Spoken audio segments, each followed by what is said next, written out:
আজকে উনি ওনার বক্তব্যে যা বলেছেন তা আসলে সংসদীয় রীতিনীতি এবং আমাদের সাংবিধানিক অধিকার সকল কিছু সীমাকে অতিক্রম করে গিয়েছে। উনি ওনার বক্তব্যে প্রথমত সংসদের বিরোধী দলীয় উপনেতা ওনার স্ত্রীকে নিয়ে উনি কটাক্ষ করেছেন। মাননীয় স্পিকার, ওনার সাথে ওনার ব্যক্তিগত সম্পর্ক থাকতে পারে, ব্যক্তিগত ইতিহাস থাকতে পারে, কিন্তু সেটাকে সংসদে এনে যেভাবে কটাক্ষ করা হলো মাননীয় স্পিকার, এটা অমার্জনীয় অপরাধ বলে আমরা মনে করছি।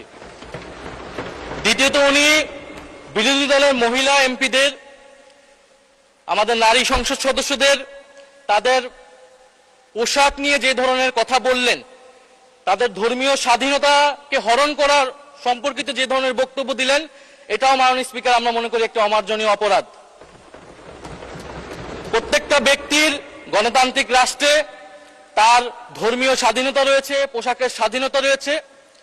উনি একজন সংসদ সদস্য হিসেবে সেই স্বাধীনতাকে লঙ্ঘন করে এই ধরনের হীন বক্তব্য দিয়েছেন, ওনার হীন মানসিকতার পরিচয় পেয়েছে এবং আমরা মনে করি উনি ওনার বক্তব্যে একটি বর্ণবাদী আচরণ মাননীয় স্পিকার বহিঃপ্রকাশ পেয়েছে ওনার বক্তব্যের মাধ্যমে।